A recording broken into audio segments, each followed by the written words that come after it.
So, welcome back to Learning in an Instant with her and me, Cripps and Clark.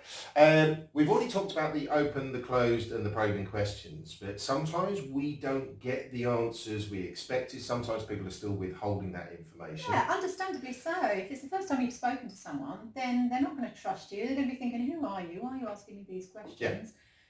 Even if you've got a bit of a relationship with them, to dive in and ask a really strong probing question, it sort of puts people on the back foot a little bit. So sometimes in order to combat that, we need to explain the question, introduce the question, or explain to them the benefit of us actually having that information. Yeah, really key. Well, actually, not us having the benefit, but the benefit to them of us having that information. Even more important, whenever you're asking for something, you've got to explain it and as to the reason why. So if you were going to be taking a job spec from a client, how would you introduce that? Okay, so in order for me, Angela, to represent your company well, professionally in the marketplace, and also in order to be able to identify the right talent within the agreed timeframe, it's important that I fully understand the role that you're recruiting for.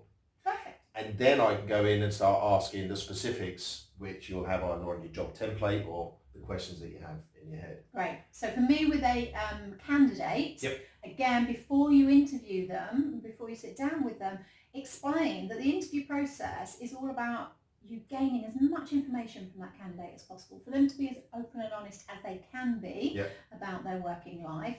But the key is so that I can then represent them well and I can find them the ideal job. Right. What is it that you really need? And I'm only going to get that if I get lots of answers from you. So if you're my candidate, I say, Angela, in order for me to be able to represent you well to my clients, it's important that you're open and honest with me, you answer my questions in detail, because the client is going to need that information in order to make a decision on whether or not they actually want to interview you and potentially hire you. Perfect. The better I know you, the better I can represent you. Does that sound fair? So I've introduced it, put a closed question on the end just to clarify that the candidate is with me, they understand, and hopefully now they'll spill the beans on their background and experience and their achievements. So while you're working on your questioning technique, think about your introduction as well. How are you going to introduce those questions to make sure that the person feels comfortable to actually answer them? Yeah.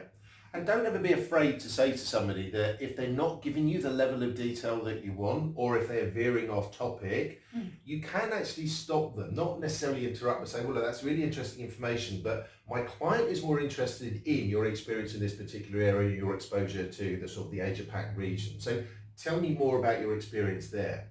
So we can still get them back on track, ask them a good open question, but explain to them the benefit as to why they should be answering in detail. Yeah.